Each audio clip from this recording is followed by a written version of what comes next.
नाज़रीन आदाब, खबरनामा में आपका खैर मकदम है। आप देख रहे हैं न्यूज़ 14 उर्दू और मैं हूं सैयद नकी हसन। पेश है इस वक्त की अहम खबरें।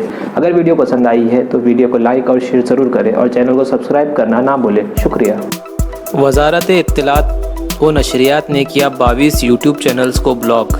इत्तलात व नशरियात की मरकज़ी वज़ारत ने मुल्क की कौमी सलामती और दीगर ममालिक के साथ ताल्लुकात के अलावा अवामी नज़्म व नस्क़ से मुताल्लिक़ मनफी प्रोपेगेंडा करने के मामले में सोशल मीडिया प्लेटफॉर्म पर यूट्यूब के 22 चैनल को ब्लॉक कर दिया है। अपोजिशन को खामोश करने की हुकूमत की साजिश को कामयाब नहीं होने देंगे, सोनिया गांधी। कांग्रेस की सदर सोनिया गांधी ने कहा है कि हुकूमत अपोजिशन को निशाना बना रही है और इसकी आवाज़ को दबाने के लिए तमाम तरीके अपना रही है।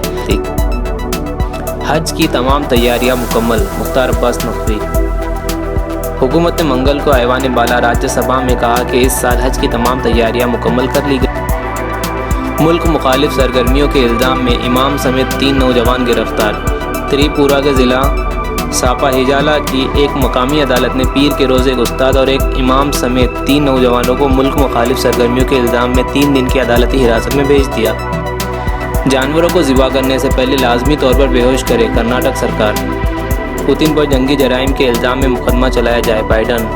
अमरीकी सदर जो बाइडन ने हालिया दिनों के दौरान यूक्रेन के दारुल हुकूमत कैफ के करीबी कस्बे होचा में रूसी फ़ौज की जानिब से शहरियों पर ढाए गए मज़ालिम की मजम्मत करते हुए रूसी सदर व्लादिमीर पुतिन के खिलाफ जंगी जराइम का मुकदमा चलाने का मुतालबा किया है।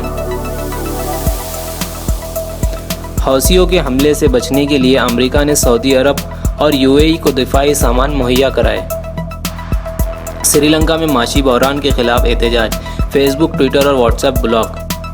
ईडी का बड़ा एक्शन, संजय रावत और सत्येंद्र जैन की फैमिली की करोड़ों की जायदाद जब्त। लोकल ट्रेन में सफ़र के लिए वैक्सीन के 2 डोज की पाबंदी खत्म। राना अय्यूब को चंद शराइत पर बैरून मुल्क सफ़र करने की इजाज़त।